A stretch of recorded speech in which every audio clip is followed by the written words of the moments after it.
Então, eu quero pregar sobre um tema que certamente a todos nós é comum. Eu tenho um sonho. Sou só eu que tenho esse sonho?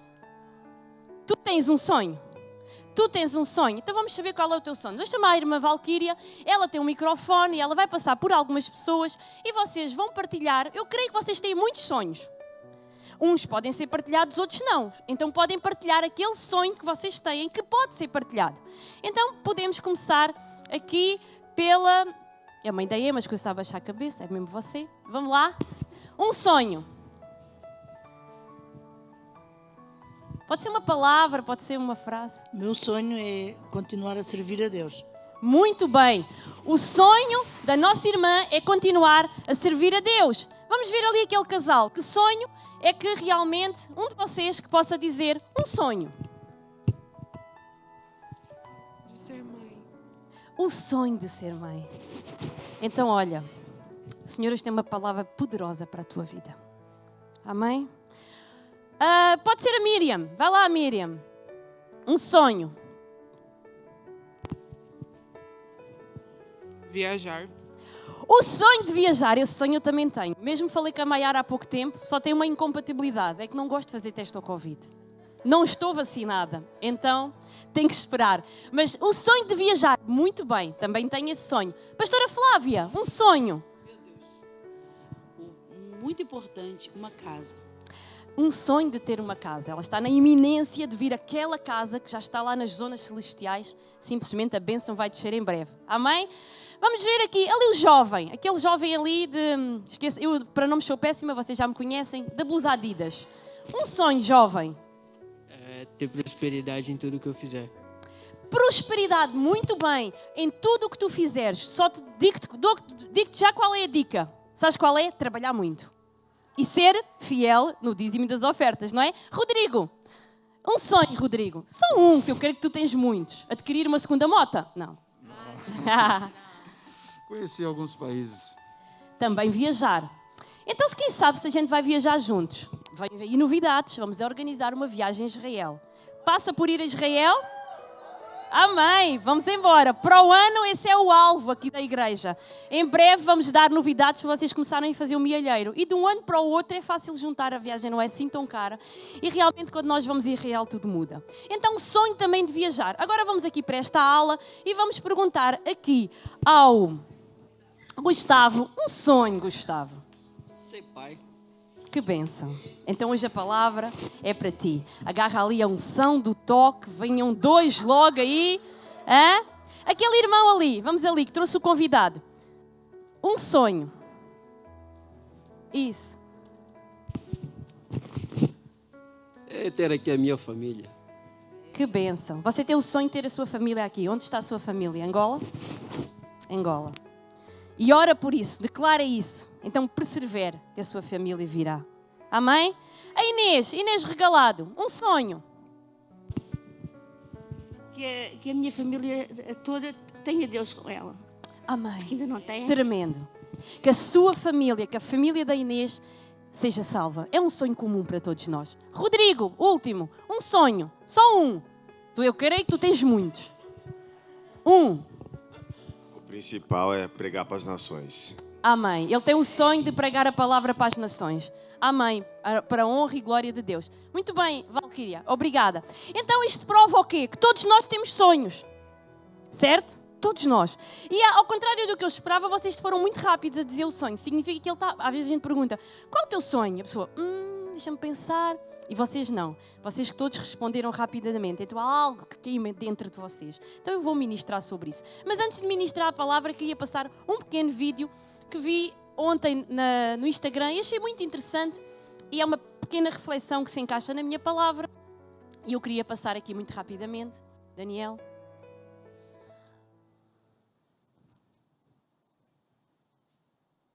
Queridos amigos, nos últimos dias eu tive uma bacterímia importante com riscos à vida. E devido ao cuidado carinhoso e competente dos médicos, eu estou em fase de recuperação, mas ainda internado no hospital e tomando antibiótico endovenoso. Mas eu quero refletir com vocês sobre que legado nós deixaremos, eu e você. A vida é bela e breve como gotas de orvalho que por instantes aparecem. Na mais insidiosa manhã, mais se dissipam os primeiros raios solares do tempo. Por ser tão breve, deixe um rico legado. Abrace mais, viva mais leve, elogie pelo menos 3 vezes por dia quem você ama. Cobre menos de si, cobre menos dos outros. Por favor, namore a vida. Você pode e deve deixar um legado inesquecível. A escolha é minha e sua. Um beijo no coração. Amém. Quem é que conhece esta figura? Quem é que se chama? Augusto Cury. Um homem tremendo que escreve palavras fantásticas, pensamentos fantásticos, que nos ajuda não só na alma, não só nas nossas emoções, mas também no espírito. E ele está, agora há dias, internado no hospital, passou por uma situação complicada da sua vida, mas eu quero que vocês reflitam na breve mensagem que ele deixou neste vídeo. Ele diz algo que é: a vida é breve, como o quê? Como as gotas de orvalho que se dissipam. Ela é muito breve. E é na hora que a gente está perto da morte, e como ele diz ali, passou realmente por um período complicado em que isso poderia acontecer, que todos nós temos que pensamos certamente no quê? No nosso legado. Que legado nós vamos deixar? Que marca nós vamos deixar? Então ele nos inspira a viver a vida. A viver a vida, a exigir menos de nós, a nos amar mais os outros, a criticar menos, a abraçar mais e a declarar mais palavras de amor para aqueles que estão à nossa volta. Eu não sei a quanto a vocês, mas a mim esta palavra tocou profundamente o meu coração e me fez refletir. A vida é breve. Mas de que forma nós vamos viver a vida? Nós entendemos que a vida ela é feita de recomeços, é ou não é? Ela é feita de ciclos, ela é feita de estações. Por isso nós temos o quê? O verão, o inverno, a primavera, o outono. Deus construiu a vida dessa maneira, de ciclos, em horas, em meses, em minutos, em dias, em semanas. Então, mas nós temos que entender que um novo ciclo é uma nova oportunidade do quê? De recomeço. E neste momento estamos no meio ainda de uma crise. Passamos por períodos difíceis, em que passamos por isolamento, até dos cultos, isolamento de amigos, de famílias. Tivemos que aprender a lidar com a perda de muitas famílias, tanto a nível familiar, como a nível espiritual, como a nível emocional. A crise trouxe realmente uma conjuntura de crises à nossa vida. Além de tudo isto, nós fomos também afetados pelas consequências da crise. No nível do desemprego, da tristeza, da angústia, houve frieza espiritual e até abandono da fé. Conhecem alguém que durante esta pandemia tenha abandonado os caminhos de Deus? Eu conheço, infelizmente. Então todos nós passamos por tudo isto. Mas temos que entender uma coisa: todos os dias são oportunidades que Deus nos dá de recomeço. Hoje nós acordamos todos para vir à casa do Senhor. Viemos todos aqui com saúde. Dói uma dor aqui ou está acolá, mas estamos aqui com vida. Então é uma oportunidade do quê? De um recomeço. É uma oportunidade de você ouvir esta palavra e dela realmente criar sementeira no seu coração e você agarrar verdadeiramente aquilo de bom e o sonho que Deus tem para a sua vida. Então realmente estamos perante o quê? A oportunidade de recomeços. Nunca podemos esquecer uma coisa muito importante. A vida ela é como uma estrada. Ela tem um começo. Ela não tem fim. Durante o percurso dessa estrada nós encontramos buracos, lombas, mas ela continua. E sabem onde é que essa estrada acaba? Na eternidade. E para todos, para o crente e para o não crente, uns com Cristo e outros infelizmente sem Ele. Mas a nossa estrada, ela não tem fim e ela prossegue até a eternidade. Então é importante nós entendermos que um novo recomeço, uma nova oportunidade, um novo dia que Deus nos dá, é a oportunidade que nós temos para prosseguir, para avançar, para caminhar, fundamentados no quê? Fundamentados na palavra. Pois a palavra de Deus, ela é o quê? Ela é viva e ela é eficaz. Porquê? Porque o nosso Deus, Ele é soberano.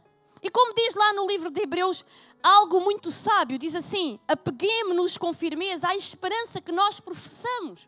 Todos nós professamos uma fé, todos nós professamos uma esperança, e aqui a palavra nos diz que nós temos que nos agarrar a ela, agarrar verdadeiramente a ela.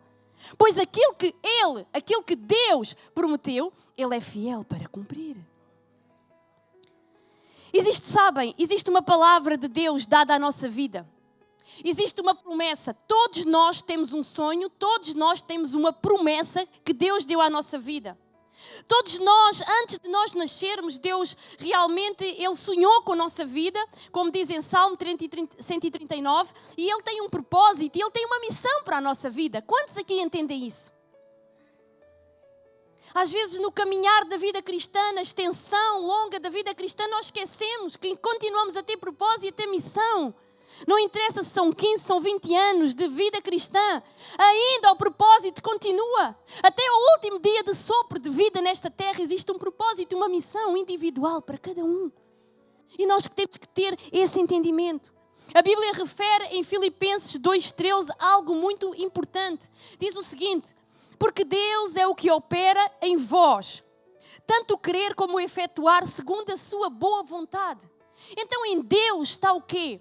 O querer para a nossa vida. Em Deus está a vontade para a nossa vida.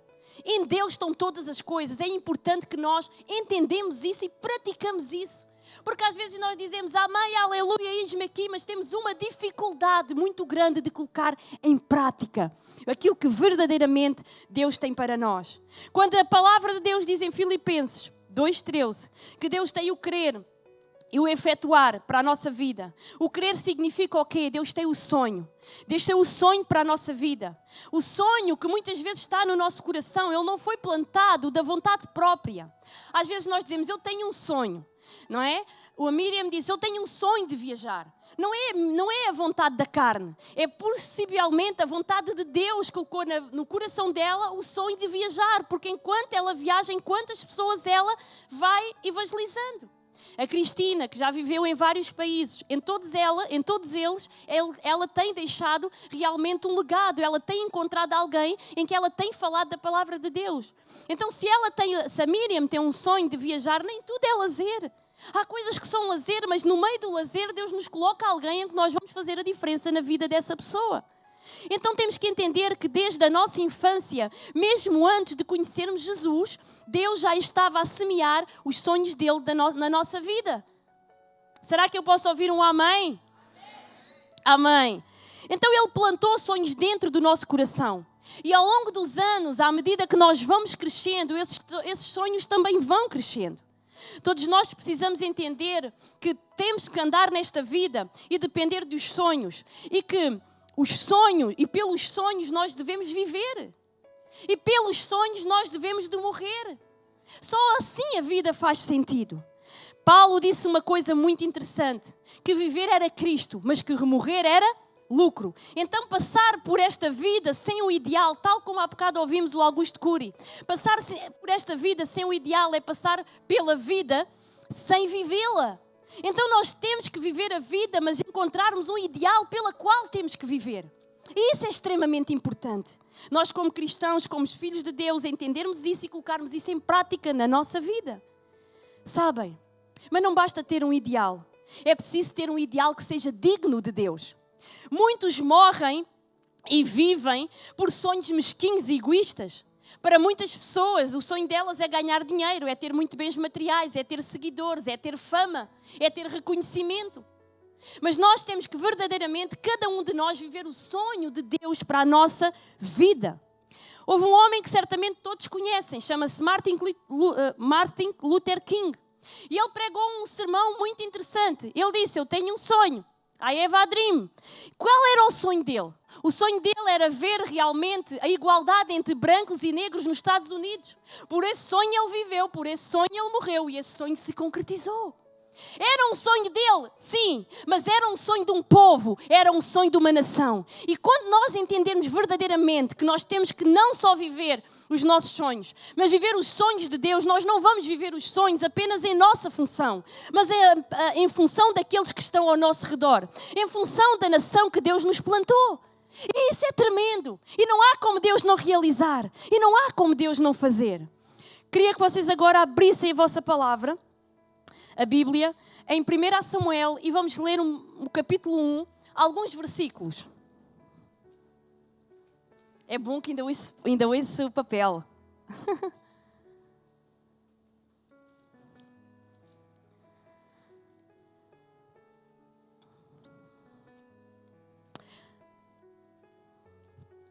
Então, vamos ler do versículo 9, 1 Samuel, capítulo 1, versículo 9, e vamos ler do 9 ao 19. E diz assim a palavra de Deus: houve um homem da montanha de Efraim, cujo nome era Elcana, filho de Jeroão, filho de Eliú, filho de Tó, filho de Zufeu e de Efrateu. E este tinha 2 mulheres. O nome de uma era Ana e o de outra era Penina. E Penina tinha filhos, porém Ana não os tinha. Subia, pois, este homem da cidade de ano em ano a adorar e sacrificar ao Senhor dos Exércitos em Siló, e estavam ali os sacerdotes do Senhor, Ofni, Fineias e os 2 filhos de Eli.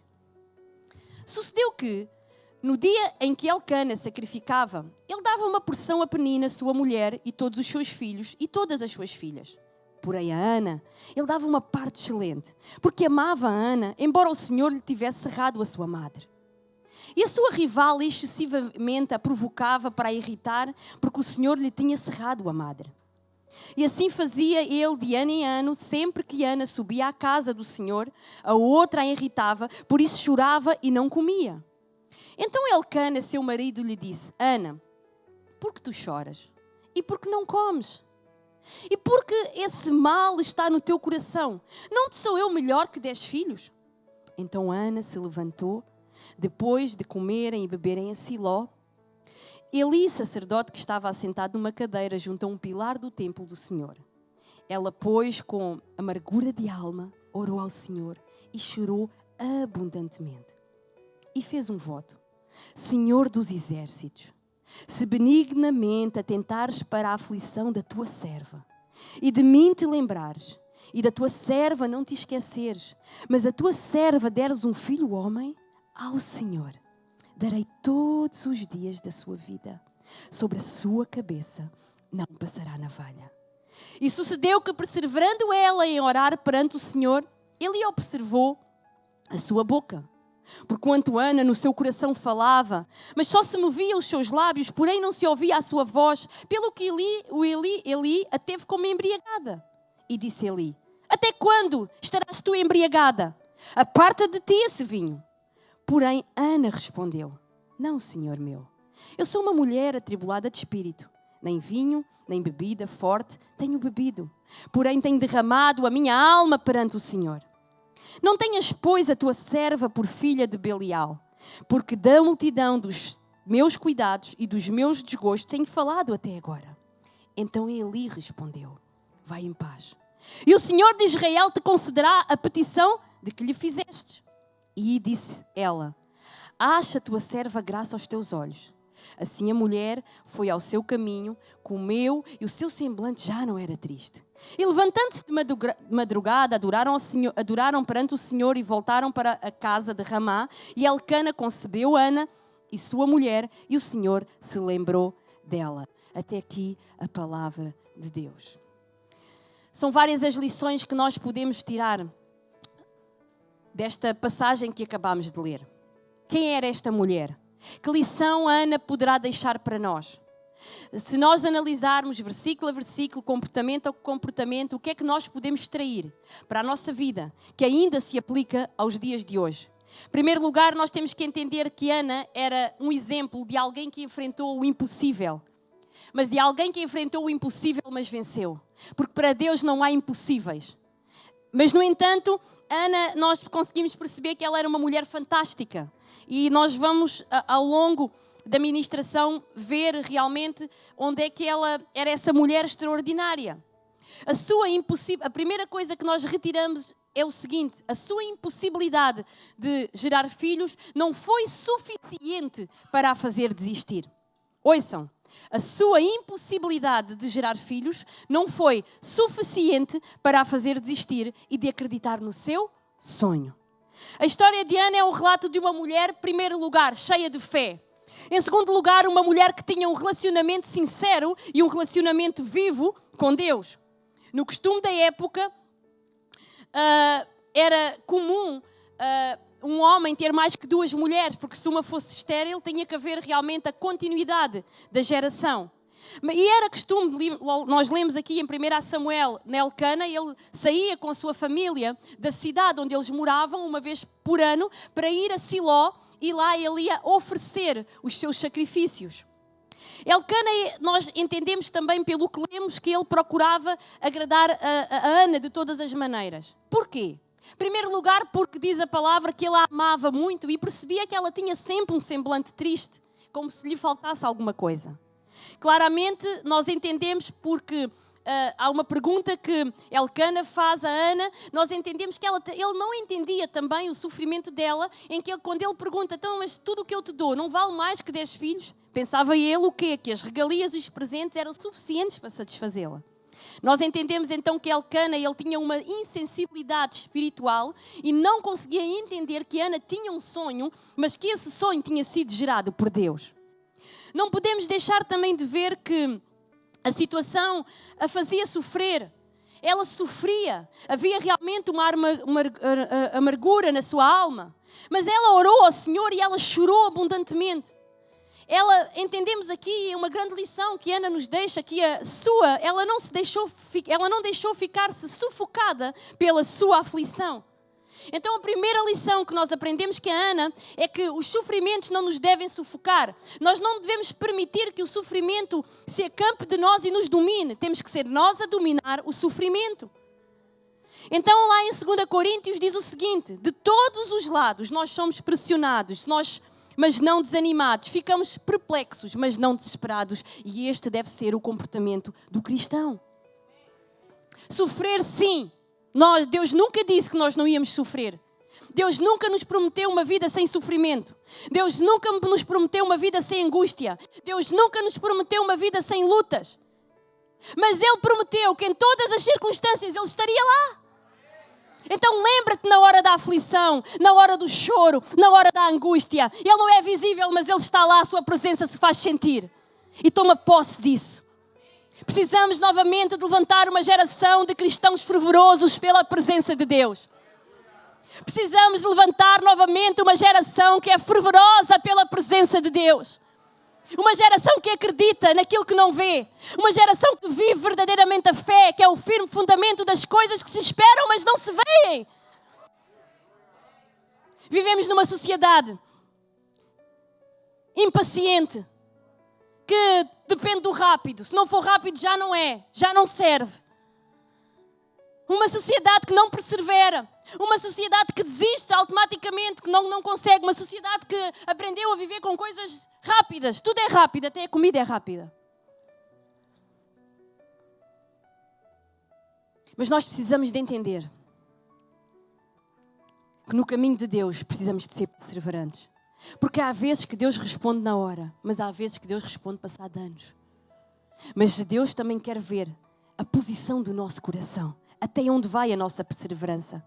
É importante também percebermos, e com o exemplo de Ana, que situações extremas exigem atitudes extremas. Existem situações na nossa vida que são realmente, que pedem um grau de sacrifício ao nível da situação. E às vezes nós não estamos dispostos a pagar esse preço. É importante realmente entendermos que as situações extremas exigem atitudes extremas.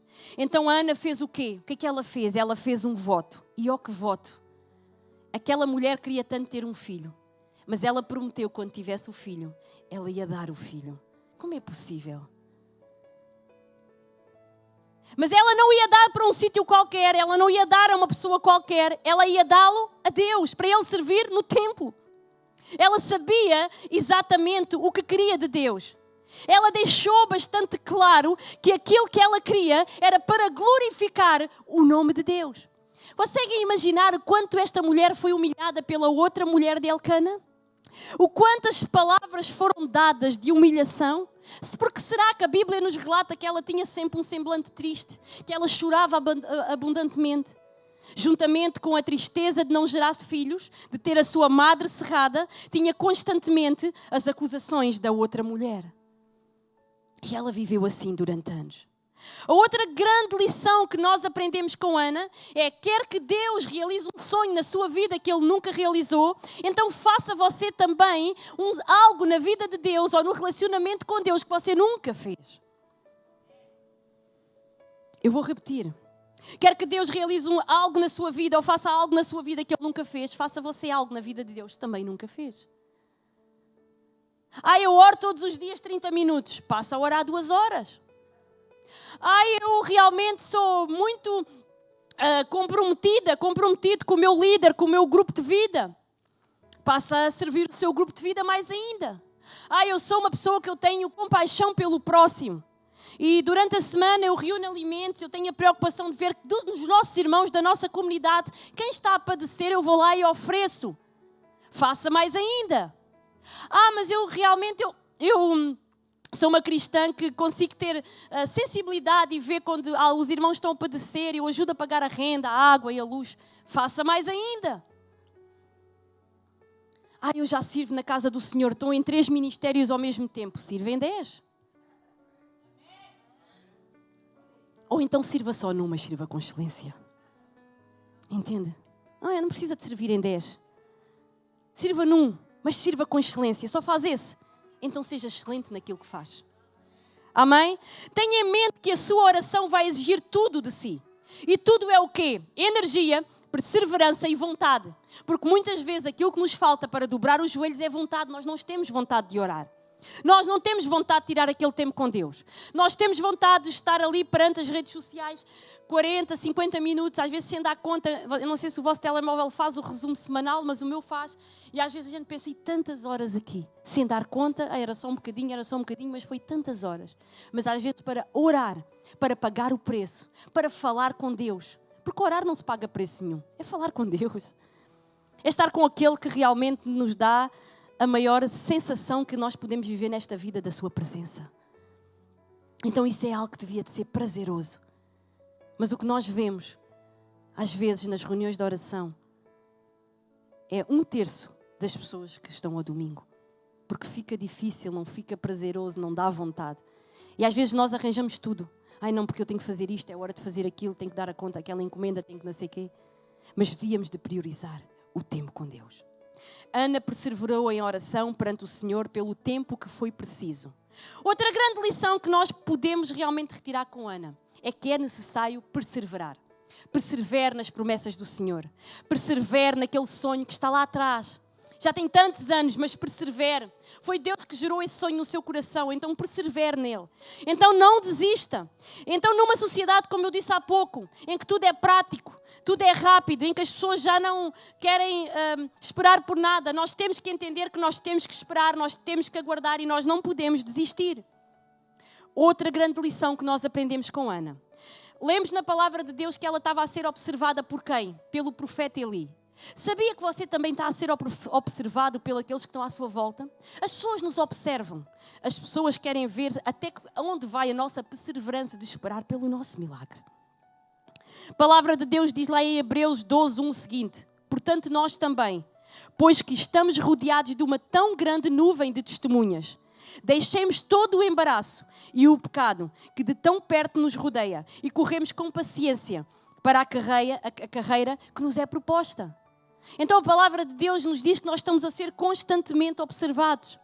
Mas não devemos ficar indignados pelas observações, às vezes até pelos comentários que as pessoas dão à nossa vida, desnecessários. Mas isso não deve, nós temos que nos conhecer. Sabemos quem nós somos, sabemos que aquilo que nós somos em Cristo, sabemos aquilo que nós vivemos com o nosso Deus, sabemos que o nosso sonho que temos no nosso coração veio até nós, porque Deus nos deu esse sonho. Então que mediante a multidão, mediante aqueles que nos observam, que nós possamos dar o nosso melhor testemunho. As pessoas querem saber realmente da nossa fé, da nossa piedade. Assim como Ana, muitas vezes nós temos que lidar com situações difíceis e incompreendidas perante as outras pessoas. Muitos filhos de Deus não serão compreendidos na sua dor. Será que sou só eu que um dia não fui compreendida na minha dor? Todos nós já passámos por isso. Mas eu quero te dizer uma coisa nesta manhã. aqueles que estão à tua volta não te compreendem, mas Deus te compreende. E Deus está contigo. Então não desistas, persevera. Porque para Deus nada é impossível. Então Ana, ela se conhecia muito bem. Nós precisamos ter um conhecimento claro daquilo que nos incomoda e com essa clareza nós devemos de apresentar a Deus. Uma coisa que nós também aprendemos com Ana é que ela era uma mulher profundamente consagrada ao Senhor. Ouçam, ela era profundamente consagrada ao Senhor. E isso fazia com que ela seja uma mulher equilibrada. E agora eu vou falar diretamente para as mulheres e nós vamos entender como é que esta mulher era muito equilibrada. E quando nós somos pessoas verdadeiramente consagradas ao Senhor, nós somos equilibradas nas nossas emoções. Conhecem alguém completamente desequilibrado nas suas emoções? Muitas pessoas, e hoje em dia é a doença do século. É aquela que não se vê, mas é a pior delas. Mas uma das coisas que nós podemos retirar da vida dessa pessoa, não para nos vangloriar, mas para sofrer com ela, é que ela não é consagrada ao Senhor. Porque uma vida verdadeiramente consagrada nos faz pessoas verdadeiramente equilibradas nas nossas emoções. Existe em nós uma coisa que se chama domínio próprio. Não existe o domínio da carne, mas existe o domínio do Espírito. E isso faz de nós mulheres e homens de Deus equilibrados nas suas emoções. E e como é que nós percebemos que realmente Ana, mais um grande testemunho da mulher que ela era, quando o profeta Eli lhe disse que ela estava embriagada. Imaginem vocês, mulheres, alguém chegar ao pé de vocês, imaginem, o vosso líder ou o vosso pastor. Epá, estás aí, parece que estás bêbada, estás embriagada. O que é que vocês faziam? Saltavam em cima. Oh, meu Deus, em palavras, alguns se calhar até... Entendem? Ficavam ofendidos. Mas olhem o que esta mulher fez, ela não ficou ofendida. Pelo contrário. Ana, ela não ficou irritada. Ela respondeu de forma humilde e respeitosa. Ouçam, o profeta Eli não era uma pessoa qualquer. E cada vez mais nós vivemos numa sociedade que já não respeita ninguém. Os liderados não respeitam o seu líder. A igreja não respeita o seu pastor. Já não há referência, não há respeito, não há obediência. E quando isso não há com os terrenos, muito menos há para com Deus. Porque nós temos que entender que verdadeiramente nós temos líderes que Deus instituiu na terra. E de alguma forma nós devemos desobediência, reverência, uma atitude de humildade. E Ana teve isso para com Samuel e daí veio a sua bênção. Então o que é que diz a palavra de Deus? De forma respeitosa e humilde ela respondeu. E ao ouvir realmente aquilo que Ana disse, o que é que Eli fez, o que é que o profeta fez, ele liberou palavras de bênção sobre a sua vida. E ao ouvir aquelas palavras que saíram da boca de Eli, a atitude de Ana mudou. Porquê? Porque a Ana viu nas palavras de Eli a própria palavra de Deus à sua vida. Aquilo que o seu líder fala, que às vezes até é para corrigir, é o próprio Deus a falar consigo. É o próprio Deus a dizer, tens que ser moldado, para que a bênção venha à tua vida, para que não sejas verdadeiramente impedido de receber a bênção. E vivemos realmente numa sociedade que já ninguém quer ser corrigido. Há pastores, e nós estamos em alguns grupos de pastores, e que sofrem e que dizem, eu já nem sei como é que hei de orientar, moldar, ensinar a minha igreja. Porque se faço é porque se faço, porque se digo é porque digo, se não faço é porque não faço, se não digo é porque não digo. Mas não é só a igreja que está assim, a sociedade está assim. Há uma falta de reverência com os patrões, com o próximo. Mas ouçam, a atitude de Ana mudou e ela seguiu viagem, ela se alimentou e passou a ter alegria. Então realmente aqui Ana sentiu que o próprio Deus tinha falado com ela. Outra coisa que nós aprendemos, e isto eu aprendi ao longo da minha vida e foi das primeiras coisas que eu aprendi no Evangelho, é bíblico, está escrito na palavra, que Deus não age no desânimo. Sabem porquê? Porque uma pessoa desanimada é sinónimo de uma pessoa que não tem fé. Quando nós estamos desanimados, pastora, mas você não sabe da minha vida, você não sabe realmente das minhas dificuldades, você não sabe das minhas dívidas, você não sabe do que eu passo com o meu esposo, com a minha esposa. Eu sei, querido, eu sei. Todos nós passamos uns de uma maneira, outros de outra.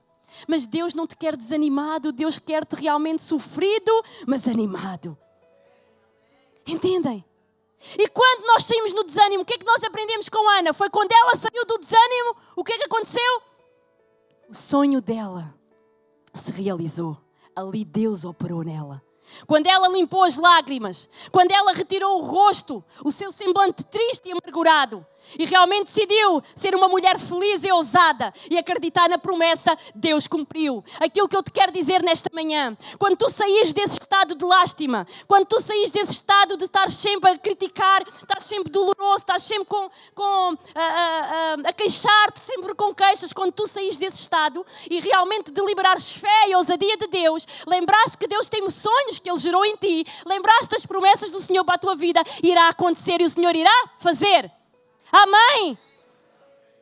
Temos que sair do estado do desânimo. Entender que esta mulher, entender e viver verdadeiramente as lições de vida da Diana. Uma mulher perseverante, uma mulher humilde, uma mulher realmente digna, uma mulher que orava, uma mulher que era obediente, uma mulher que mesmo quando realmente era provocada, ela continuava realmente ali, segurando as suas emoções. E mostrava que era verdadeiramente uma mulher de Deus. Resumidamente e para terminar, o que é que nós aprendemos com Ana? Primeira coisa, a não desistir dos nossos sonhos que glorificam a Deus. O que é que nós aprendemos com Ana? Diz comigo, a não desistir dos nossos sonhos que glorificam a Deus. O que nós aprendemos com Ana é a ter uma fé inabalável, a esperar em Deus, a sermos perseverantes na oração, a enfrentar as dificuldades, a não desanimar perante as circunstâncias que estão à nossa volta, a sermos obedientes, a sermos resilientes e a sermos, sobretudo, gratos.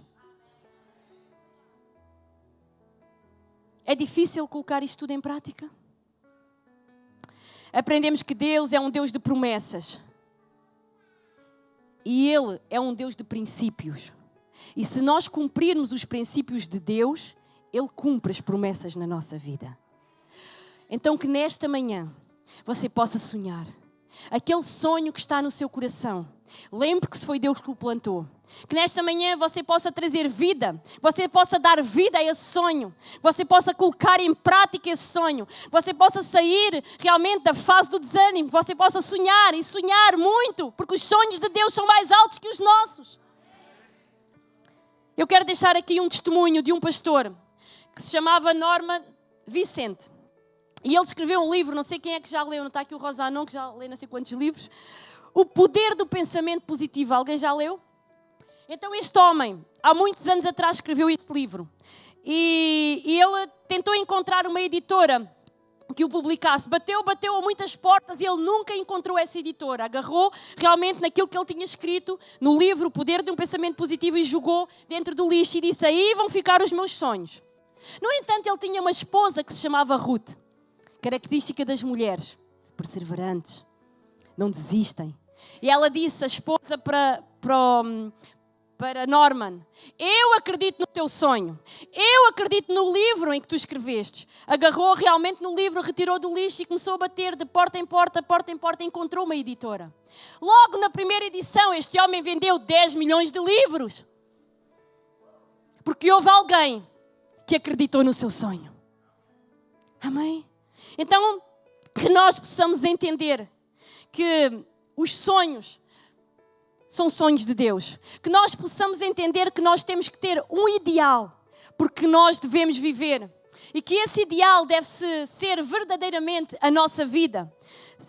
Alguém disse uma frase muito interessante, que é, quando um ideal é maior que a vida, vale a pena dar a vida pelo ideal. Qual é o teu legado? Qual é o ideal da tua vida? Porquê é que tu dás a vida neste momento? Tu vives em circunstâncias do quê? Quais são os teus sonhos? Eu quero viver os sonhos de Deus para a minha vida. Eu quero que Deus seja o alfa e o ômega dos meus sonhos, o princípio e o fim. Então que nós possamos entender que dele e para ele são todas as coisas. Ele é o alicerce, ele é o conteúdo dos nossos sonhos. Então que possamos entender que Deus tem verdadeiramente os nossos sonhos para serem realizados. Temos que ter uma atitude de fé, de ousadia, deixar de ter desânimo e viver verdadeiramente e esperar os sonhos e as promessas do Senhor. Vamos nos colocar de pé.